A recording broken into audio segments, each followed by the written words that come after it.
everyone. I'm happy to be here. So the topic is migraine and hormones. So I chose 15 questions. We only have 30 minutes. So approximately 2 minutes a question. So we'll run through them. Hopefully we get through all 15. So let's just start with the first question. So just to, as a kind of preface to all this, um, when the question says migraines, I'm going to correct it and say migraine because it's sort of like it's a neurological disease. So instead of we don't say COPDs, we don't say asthmas, we say asthma and we say COPD. And so the nuance here is that migraine, and it's incredibly important and pertinent to point out because a lot of the time migraine isn't considered a serious neurological disorder, and so it's just considered a headache.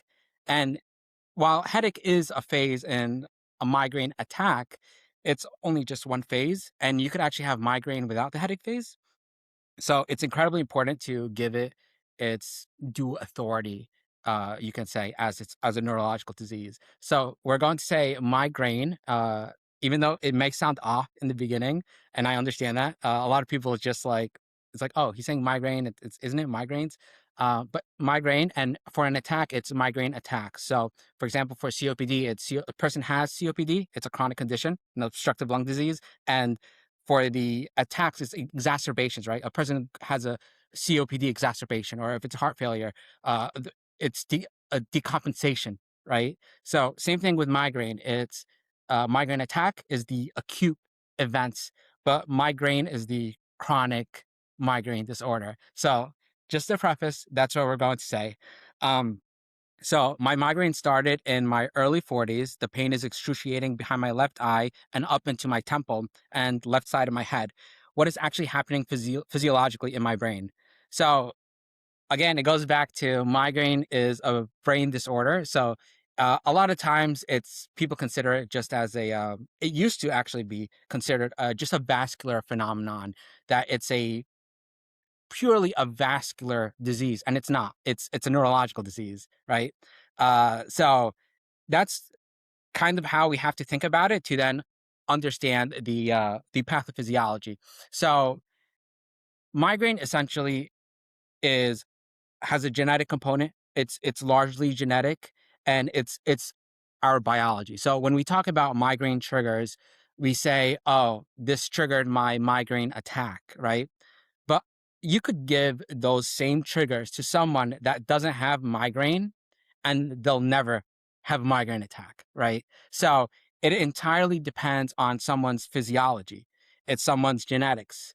And so that's a huge essential component of what migraine is. You don't just acquire it. It's not a communicable disease. It's something that you're born with, you have the components for, and at certain stages of our life, that disease can then show symptoms. And it's similar to other diseases that they may show symptoms at certain stages of life when triggers occur, or even if the trigger is just age, right?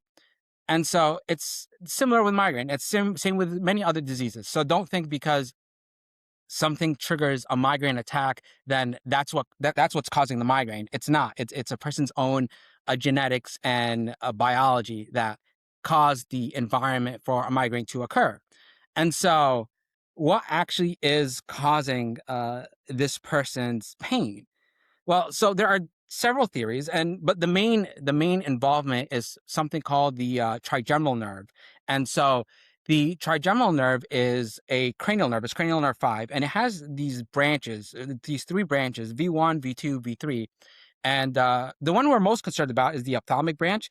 And these branches, basically, that's how if you touch your forehead, touch your cheeks, your chin, you get these sensations. You feel it, and that's the trigeminal nerve. That's how we feel sensations in our face, and also a large majority of the top of our head too is controlled by V1, or the ophthalmic branch of the trigeminal nerve. Now, this nerve, and also if you go for a neurological exam, if you ever say, "Oh, does it feel the same on both sides?" Right? And that's what they're testing for. They're testing for the if the trigeminal nerve is intact. And so there's something called the trigeminal vascular system with migraine, where it incorporates the trigeminal nerve. And by the way, also there's innervations of the trigeminal nerve in vessels of the brain as well.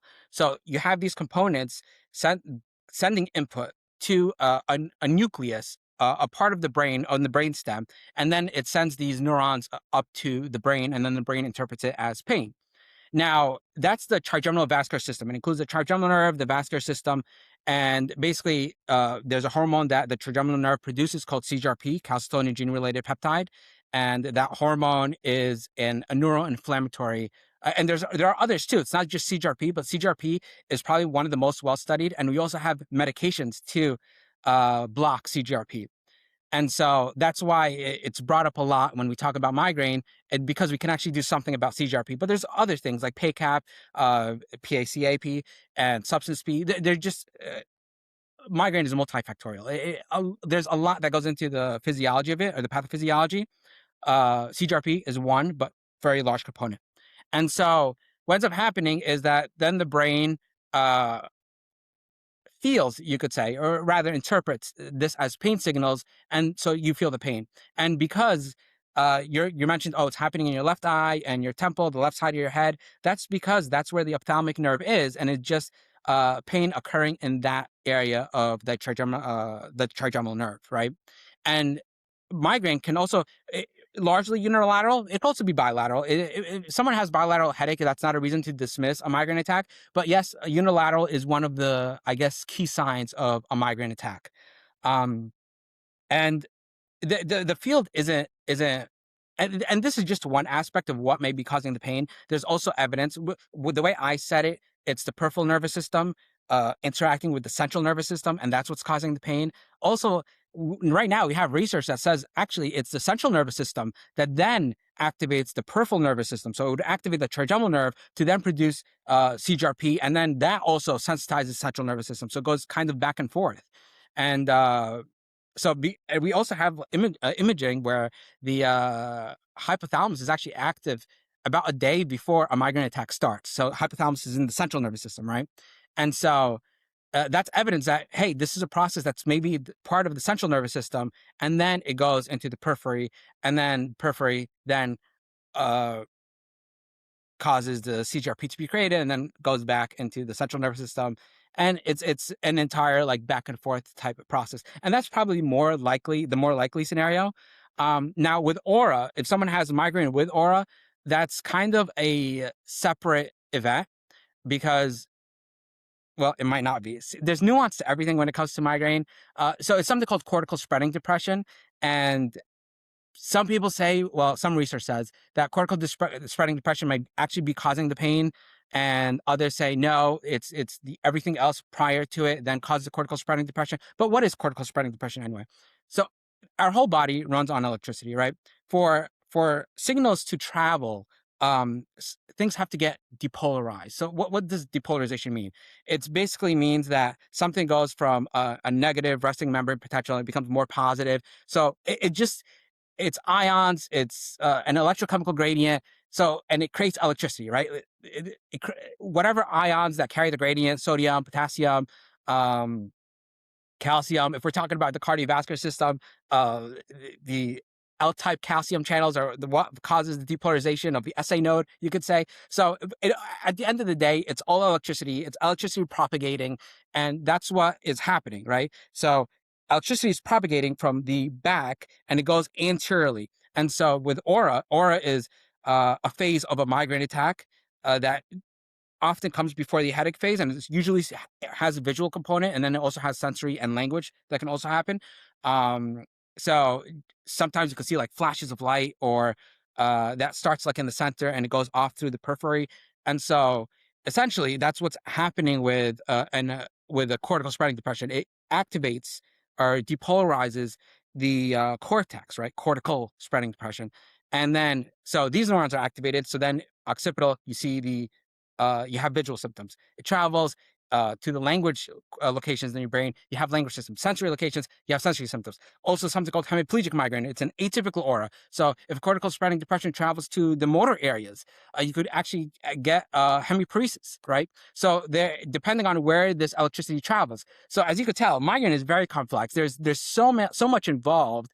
And so that's it's a multifactorial process. The science on it isn't set. It's still interesting. It's still a field of growing in development, and we're still just recently the CGRP inhibitors were just created or approved rather about 4 years ago. So it's still an ongoing new and fascinating area of development. So that's probably what's happening with your brain. That was unfortunately 10 minutes, so we'll try to go a bit faster, I guess, for the other questions. Is migraine triggered by low estrogen or fluctuating estrogen? Great question. And the answer that most people will tell you is that it's the decrease of estrogen. It's a process of estrogen decreasing that then triggers a migraine attack, right? Um, and that's true. And that's actually the more common scenario where, and that's where how menstrual migraine happens, for instance, right? Where you have the estrogen decreasing before it, and then therefore you then trigger a migraine attack.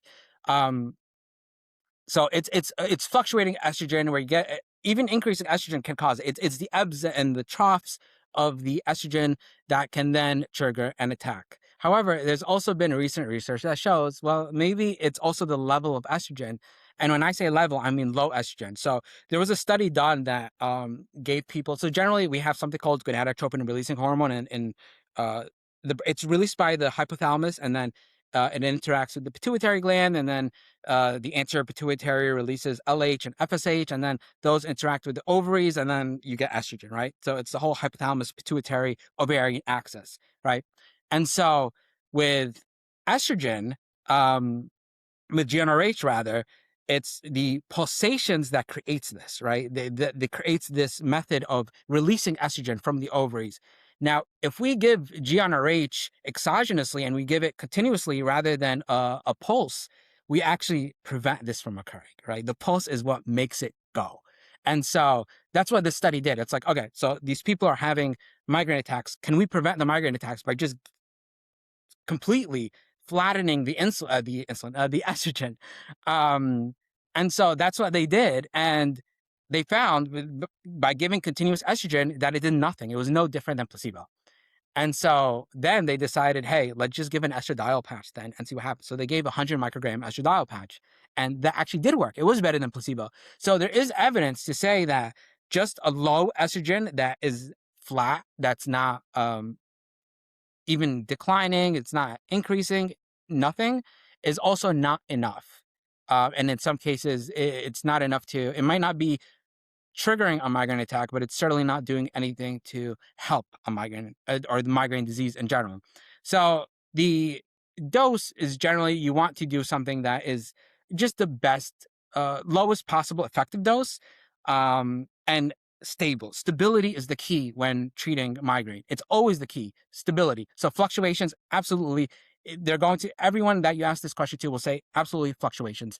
Just a little caveat to this.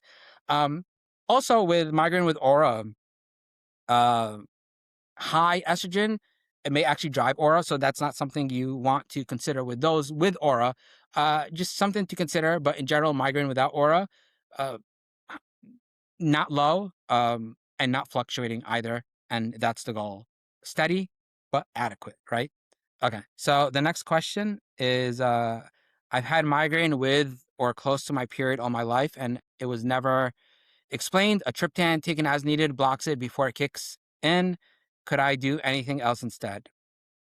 Okay, yeah. So this person is referring to menstrual migraine. So they've had it all their life, and that's exactly what I was just talking about. It's that uh, decrease in estrogen that then triggers a migraine attack, and so that's very common during the menstrual cycle, but it's also common in other stages of life. First trimester of pregnancy, very common, and again, it's a decrease and increase of estrogen, right? That can potentially trigger a migraine attack. And that's why the second and third trimesters of where estrogen is more steady, you actually see a decrease of migraine attacks among patients with migraine. So again, it always comes back to estrogen.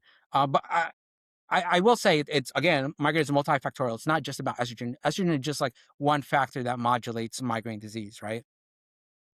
And so, and it's not for prostaglandins also matter when we're talking about menstrual migraine as well.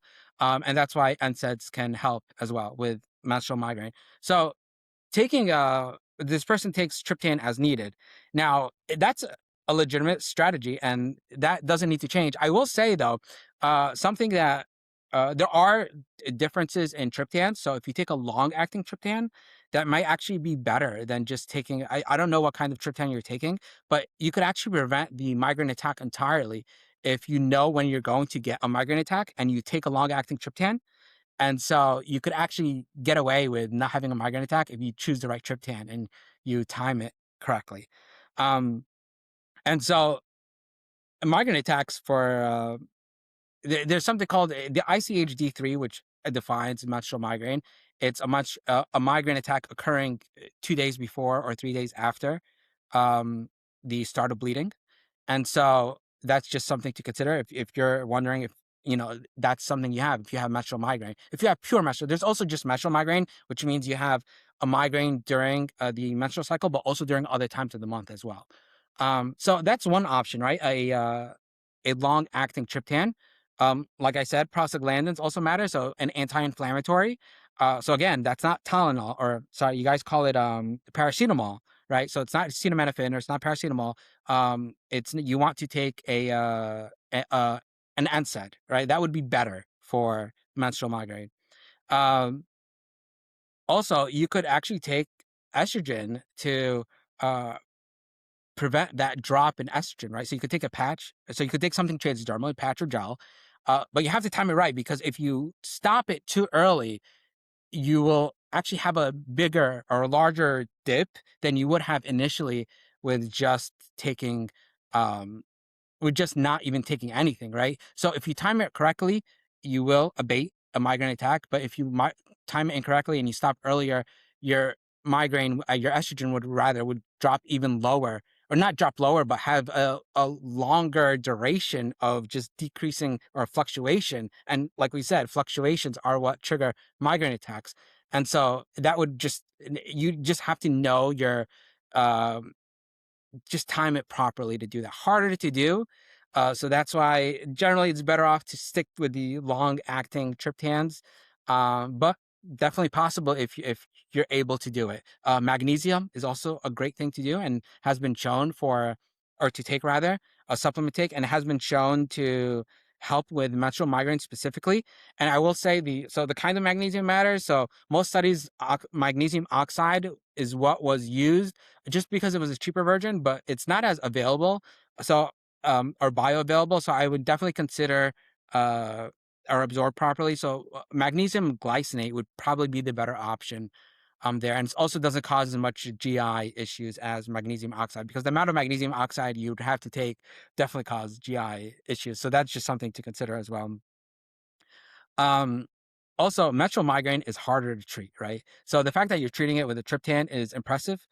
Um, and not all people will have the same triptan just won't have the same desirable effect on most people, just because menstrual migraine is just so difficult to treat. And that's when estrogen, a patch or a gel, just timed correctly, may work. Or even if you want to take it as HRT and just do continuously, that might also be of benefit. So you don't have to worry about the timing, and you don't have to be as precise. Okay, so the next question. My headaches seem worse when bleeding. I'm perimenopausal on estrogen gel and progesterone tablets. When will they go away, and with testosterone help? Um, so again, just the same pattern we've talked about. Bleeding. There's a estrogen withdrawal issue, and therefore it's triggering migraine attacks, right? So you can so you're on estrogen and you're on progesterone tablets.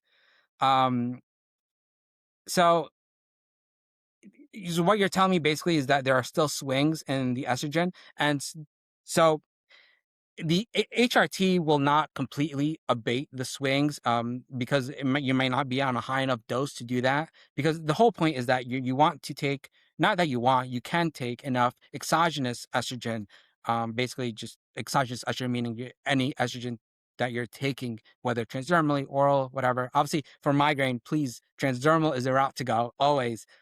Transdermal. So you can increase the dose of estrogen and potentially modulate the hypothalamus pituitary ovarian axis a bit more. but you're not fully flattening it. Um, and that's kind of the issue. Again, there's more to the migraine than just bleeding. I'm sorry, than just estrogen. So other things to consider as well. You can be on other treatments. Uh, if hormone treatments are not really affecting you as much, they don't have great efficacy for you, and that happens, then possibly consider an anti-CGRP inhibitor. Maybe consider Botox. There are other options to consider as preventives anyway.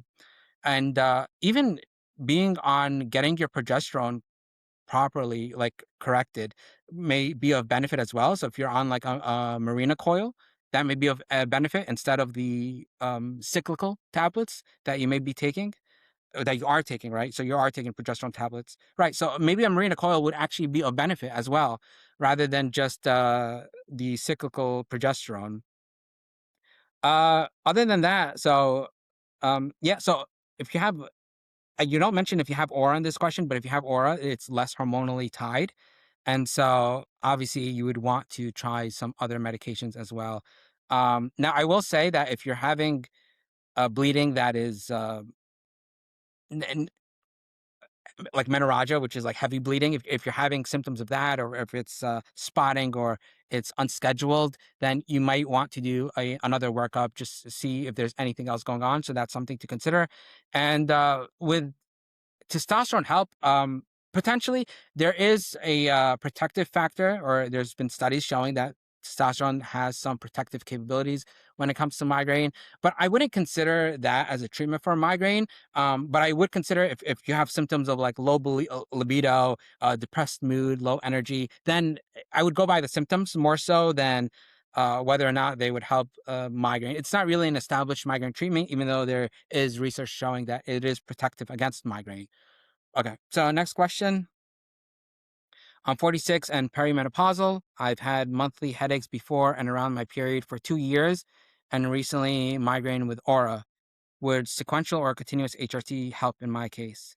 So when it comes to migraine, always steadier, the better. The more continuous, the better, right? That's not always the option that is available. Sometimes you just can't be on the continuous HRT. And there is a workaround to this, though. It's the Mirena coil, right? So you could do an estrogen patch with a Mirena coil, and that would be your workaround if you can't have the continuous form of HRT. Um, now, I will say that you recently had a migraine with aura. There are certain red flags when it comes to migraine, and that's one of them. It probably just your again your just natural pattern of migraine, and just migraine developing over time. But I would definitely get this checked with a neurologist, because just a change in pattern to migraine is something that should be examined, and it should be, you just should have a differential, right? You should want to know that nothing else is going on. So talk to a menopause specialist about continuous HRT, or just doing the transdermal estrogen with the Mirena coil. Great option. Uh, but also see a neurologist and decide whether or not, just have a full, complete neurological exam, medical history, social history. Just know that, so just so you know that nothing else is going wrong. You could say, again, migraine. There are red flags, just to make sure there's no migraine is a primary headache, and now there are also secondary headaches, and so you just want to make sure that there's no secondary headache, right? That it's migraine. That's what you want to treat, and it's not something else that's going on potentially. And so likely nothing is going on, but my a new aura should always be examined, and you should want to know the if there are any other potential causes for it. So next question. I change my patch on Friday and Tuesday, and usually get migraine on a Sunday, migraine attacks on a Sunday. Is this likely to be hormone related or something else? Potentially. So that's kind of the downside with patches, is that they have more troughs than gels. So it can potentially be triggering an attack. Um, so that's something to look into. You could potentially have the switch to one patch a week, or you could switch to a gel, and so you don't have that issue at all. But yeah, so the two patch changes probably wouldn't recommend for someone with migraine just because of the troughs. And also, just in general, when you have a patch, 12 to 24 hours before changing the patch, the dose delivered does decrease. And so a gel might be better in that scenario. And it's not always better. For example, for a person that has morning migraine attacks, that wakes up with a migraine attack, a patch would actually be better than gel. So it really depends on the person, and that's why migraine care is very individualized. But in your specific scenario, I would say ask your provider about maybe a 1 week a patch once a week rather than twice a week. You'll still get the same dose of estrogen, so that's not a concern. The issue is the troughs that are happening, or switching to a gel. Now, I will say that there is also a phenomenon called a letdown pattern when it comes to migraine, right? They call it a letdown migraine sometimes, and it usually happens over the weekend. So, aside from the hormones, which it can be, it can also be a letdown migraine attack. And so what that is that when you're going through the week, right, when you're on a normal day, you have adrenaline increasing, you have cortisol increasing, and those actually suppress pain. And so you're actually helping kind of abate a migraine attack just with those hormones. And you're having caffeine. Your sleep might not be as great, but that's may be okay for you. But then during the weekend, when your cortisol level drops, when your adrenaline drops, when your sleep pattern changes, when you have less caffeine because you don't need that caffeine, then everything that occurred during that week is brought up during the weekend, and then that's when you have a migraine attack, right? You don't have that pain suppressing cortisol or adrenaline. You're not having your caffeine. Your sleep pattern is changing, and so again, over the weekend, all that happens, migraine attack, right? So that's very common. And so the best way to figure out, okay, well, then what is it? Is it the patch? Is it the just the what's going on during the week? And it's a letdown migraine attack. The best way to is track your migraine. Switch to once a patch. See if that at all changes when you're having your migraine attacks. And if it doesn't, then that can kind of clue you in as maybe, hey, you're having a migraine attack. Um, so that's something to consider. Again, migraine, whether you could even write it down. You know, there are a million tracking apps out there. You could just write it down, have an Excel sheet, say when you're getting a migraine attack, say when things change. Again, and if it is a letdown migraine attack, it's really hard. It's one of the hardest things to actually treat because, like, how do you treat uh, stress, right, during a week when the cortisol and adrenaline is kind of needed, right? You definitely have more of that during a week when you're working and you have these obligations. Um, Again, it's hard to treat, but it's something that there are lifestyle changes that you can make. You could improve sleep. You could decrease caffeine intake. Or you could continue caffeine intake if that's something that helps as well. Caffeine is kind of strange when it comes to migraine. It helps some people, it doesn't help others, and it can cause attacks in others, right? So it really depends on the individual again. Again, migraine treatment is highly individualized. All right, let's see if we can get a few more questions here. Given the choice of propranolol or HRT for increasingly worse migraine attacks at 51, which is more sensible, my blood pressure is usually very low naturally. Okay, so if you have propranolol, for those that don't know, it's a beta blocker. Uh, it's used for many reasons in the cardiovascular world, and one of them is hypertension. And so, if you have very low blood pressure, it will definitely cause even lower blood pressure, right? So that's maybe something that you'd want to avoid. HRT, here's the thing: the choice between the two isn't really necessary. There are other options between other than propranolol, so you could be on HRT because HRT has so many other benefits besides just a migraine, right? So you could be on HRT for your cardiovascular health, for your bone health, right? For your neurological health. Um, and so there are so many other benefits. It keeps you active to in later stages of life. And so it decreases the risk of osteoporosis. It's so important to be active. By the way, also, there are so many indirect impact that HRT can have. It's not just about estrogen. Just keeping you active is so important for a migraine as well. So a sedentary lifestyle or just exercise in and of itself is really has shown to improve migraine outcomes. So a sedentary lifestyle worsens migraine outcomes. Making sure you have cardiovascular health, making sure you have bone health, right? You're not dealing with osteoporosis. That's so important for just your overall well-being and your ability to exercise, and also to abate these migraine attacks later in life. And so I will say that I don't think you should be choosing between the two. I think you could. There are other migraine. So you're looking for so propranolol is a migraine preventive. For those that don't know, migraine treatments come as preventives and abortives. And so propranolol is an abortive, preventive. And so you take that when you want to, abortives you take during a migraine attack. Generally, also depends on like what phase of a migraine attack you're in. For GPANs, you could take it in the prodrome phase. Others like triptans, you might have to take it later. It just depends. Propranolol, it's more of a preventive. It's something that you take in order to prevent a migraine attack, right? So to prevent the process from even starting. And so those are called preventives. And so propranolol is a preventive. It's not an abortive. Taking it won't do anything during a migraine attack, but it may prevent, and it has efficacy in preventing migraine attacks. Now, there are other preventives. Unfortunately for the UK, it's harder to get appropriate preventives. So you guys are given Topamax, which there are ones that I don't recommend based on just the symptoms or adverse effects. So Topamax, um, amitriptyline, which is a TCA. There are other ones, but the ones that you should look into are the CGRP drugs, so the anti-CGRP monoclonal antibodies, or just the GPANs in and of themselves, or like Nurtec, um, Calypta. So there are medications that you can take now for the monoclonal antibodies. You have Ajovy, you have Emgality, you have Aimovig. So you have other options besides the propranolol. Now, I know in the UK you can't take Botox. Unfortunately, I don't know why, because they have synergy. You can't take Botox and anti-CGRP monoclonal antibodies. Would be great if you could do both. But uh, Botox is also another preventive. It's an option.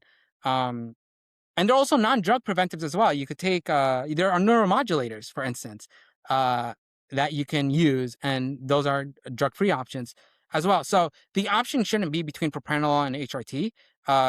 Propranolol probably wouldn't be the best option anyway if you have low blood pressure. So there are other options, other preventives that you could take.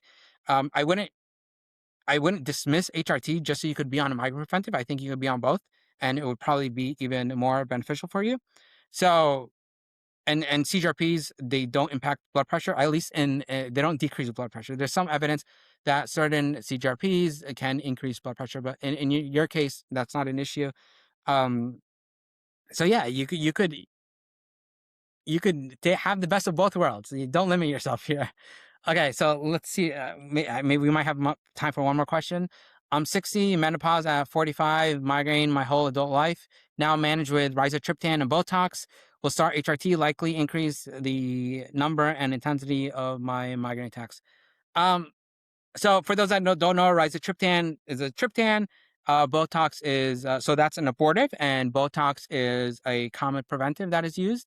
Um, and again, it's interesting for me reading this because in the U.S., you'd if you're on Botox, you would likely also be on another preventive. So it's interesting that you have to choose between the CGR anti-CGRP monoclonal antibody and Botox. But generally, you'd want to do both because they both are they don't only just like they're not both just effective on their own, but together they're even more effective. So it's wonderful for a migraine.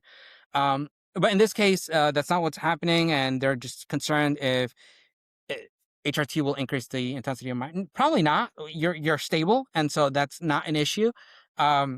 Maybe. By the way, also when we're talking about HRT, I'm always referring to transdermal route because that is the route that you should be on when you're dealing with migraine, right? And just in general, just when you have obviously with migraine, there's an increased stroke risk, and especially with migraine with aura, there's a small but real increased risk of stroke.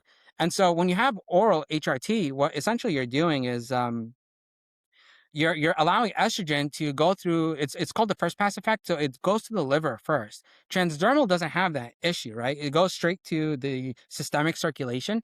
And so when you're going to the liver first, what ends up happening is that the liver is responsible for creating coagulation factors, which causes an increased risk of clots. But obviously, when you think, okay, so it increases risk of coagulation factors, and those that are like in medicine will probably say, okay, well, that's a risk for veins, right? So you have like a deep vein thrombosis, and then pulmonary, and that travels up and goes to your lungs, and then you have a pulmonary embolism. So yeah, so clotting factors, um, those increase, but those are more involved with veins because they are a low pressure system and not a high flow system like arteries, right? So I thought the risk here was stroke and cardiovascular or cardiac events, and that's true, right? But the liver also produces inflammatory factors, right? Interleukins that can or C-reactive protein as well. So it produces inflammatory factors that can influence the creation of clots also in the arterial system as well. So it's not just the clotting factors that are the issue; it's both, right? So getting the taking oral estrogen can cause issues in terms of clots in the arteries and clots in the veins. And you always have this. Okay, I was a, a, a young woman taking oral contraceptive pills, has a long plane ride. She gets off the plane ride. She has dyspnea or shortness of breath, and then what's the differential? Obviously, the issue here is like, oh, and she smokes as well. Like, add that as a factor. That's a very common board question. Every physician knows it, and it's likely to be okay. It's the estrogen that caused a pulmonary embolism, and so you just want to do the diagnostics and the workup for a pulmonary embolism. Now, they don't then take it a step back and realize it's not the estrogen that's the issue. It's the estrogen going to the liver that it's the first pass effect that's the issue, right? So if you take transdermal estrogen, you mitigate all this. You don't have that issue. Unfortunately, a lot of clinicians may not realize this. So that's part of patient advocacy as well. You want to bring that up and let them know. So it will. So that's so again, that was kind of a sidetrack, but yes, transdermal estrogen is what I'm referring to when I say HRT, right? Because that's what you should be on if you have migraine. So the so it will it cause? I can't say for sure whether it will or will not. Maybe in the very beginning, because there is fluctuations, because you're taking again exogenous estrogen, there may be a slight increase, but then that should level off over time, right? The bigger picture here, though, is your cardiovascular health, your neurological health, right? Staying active, your quality of life, right? So that should be what should also be considered when you're talking to your clinician about whether or not to be on HRT. Um, Whether or not like the attacks increase in number, again, unlikely, but if they do, it likely will only happen in the beginning and it will level off later on. I'm not sure how much time I have left, but we'll try to we'll try to go for another question.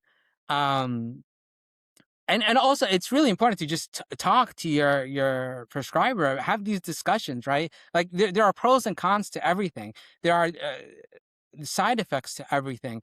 There are it just you have to feel comfortable with your provider, and your provider has to be knowledgeable in the area, and that's really what's key, right? They can't scare you off based off of ignorance, and that's important when dealing with these conditions. So next question: I've had migraines since I was a teenager, now 41, and the worst they have ever been. I'm on Ajovy and HRT. I should, it's estradiol and progesterone. My testosterone was low normal on a one-off test. What should I be asking my menopause specialist? Okay. So right now, the first thing that comes to mind is make sure you don't have medication overuse headache, right? So what's medication? And I will say we now are moving to call it medication adaptation headache, not really, because it's not. Overuse makes it sound like it's a drug problem. It's medication overuse headache happens with NSAIDs, happens with paracetamol, happens with triptans, happens with non-addictive substances, right? No one's addicted to NSAIDs, right? You're not taking paracetamol and getting a high. So it's not an overuse problem. You're essentially just trying to deal with the pain. And so now they're calling it, and it also fits better with the physiology when you call it medication adaptation headache. It's um anyway, what that is essentially, it's a diagnosis on its own. And what happens is when you're on certain medications, you kind of get into the cycle where you your body actually responds by not responding to the medication. It actually increases migraine attacks over time.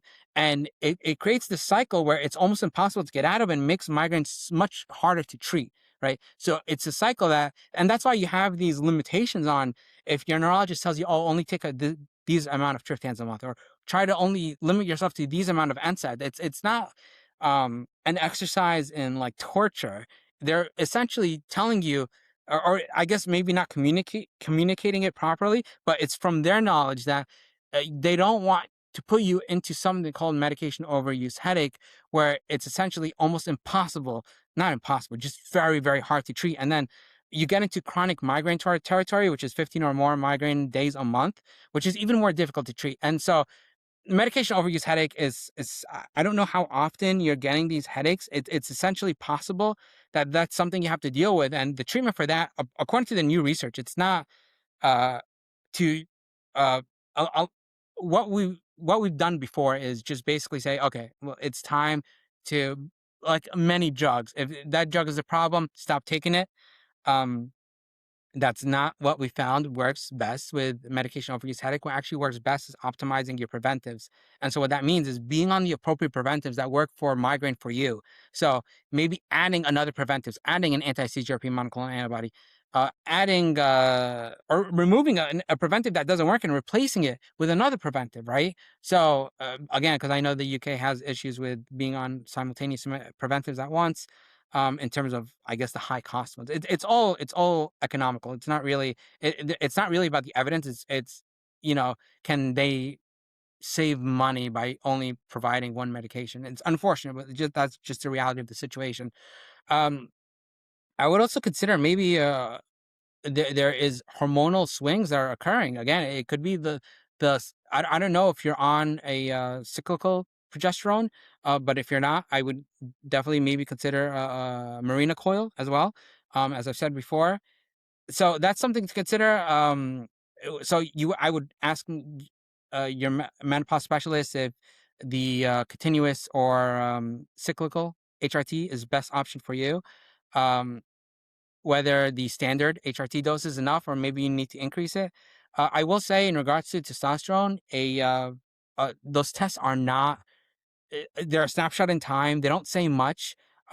One day they could be low, and one day they could be high. One day they could be low normal, high normal. Same with estrogen as well. So they shouldn't gatekeep your ability to be on estrogen, right? So if you have normal estrogen on labs, it doesn't say anything about whether or not you're having symptoms of low estrogen, because it's, again, snapshot in time. It just, these hormones fluctuate wildly during the day.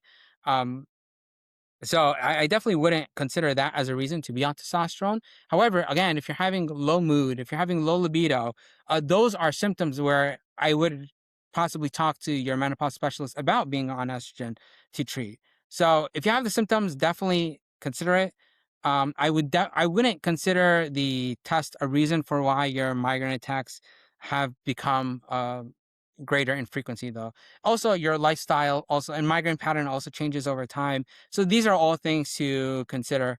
Um, and whether or not, I would also actually wonder why, if Ajovy, how long have you been on Ajovy? You don't say here, but in general, there's been evidence that show that maybe even 6 to 12 months of an anti-CGRP monoclonal antibody is needed for full effectiveness. Now, there are super responders that respond very, very quickly, in weeks even.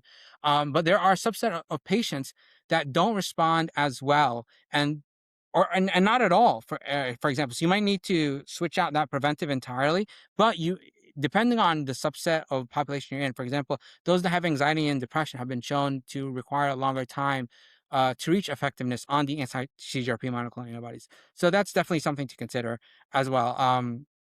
Whether or not you fit into those groups that may require an increased time as well. Um, okay, so maybe I have a time for another question. Why might migraine attacks start when you've been taking HRT for 5 years, in your mid 50s, but still having periods? Okay, so still having periods means that you're still in getting that cyclical impact of estrogen. Um, and so you're still having the swings, and that's something to take into consideration, whether or not you're on sequential or continuous estrogen, or HRT rather. Um, so that's, again, something to consider, whether your progesterone is, you want to have it um, cyclical, or you want progesterone just as a steady pace, which again, Marina coil, absolutely great for that. Um, Again, actually, I mentioned this earlier, but HRT does not shut off your ovaries. Depends on the dose. It's generally lower dose than the oral contraceptive pills.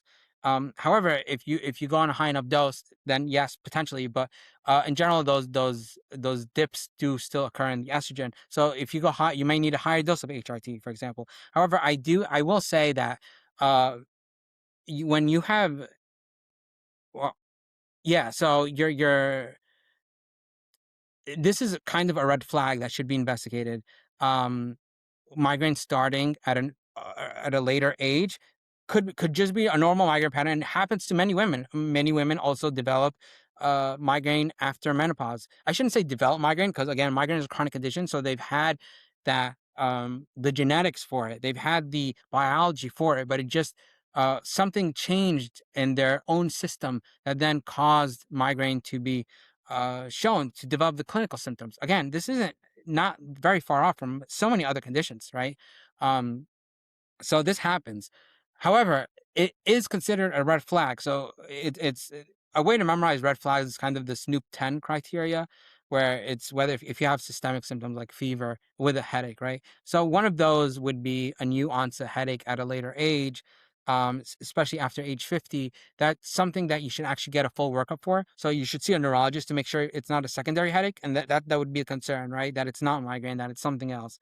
Other things that if you develop aura, if you develop visual symptoms as well that you didn't before, that's something to consider. If you have a positional headache, or if it gets worse on lying down, or even worse on standing up, that's also something to consider. So there are many other factors that, so you shouldn't just attribute to migraine with hormones, or just attribute migraine to migraine, right? Headaches from other causes are still very possible, and they may mimic migraine. So you just want to rule those out, even though it's probably just migraine, right? I shouldn't say just migraine because that still a very debilitating disease, but you just want to rule out that it's not something that can potentially be treated with other methodologies, right? So that's something that you want to see a neurologist about um, in your scenario. Okay, so we're just okay, so that's all the questions that I had time for. We went through 10, so pretty sizable amount, I would say. Again, I'm very honored to be here. Thank you for having me. Very appreciative, and I will be providing more resources. It is over the next month, actually. So whether it's videos or articles to the Balance Plus app, so keep a lookout for those. All right, thank you very much.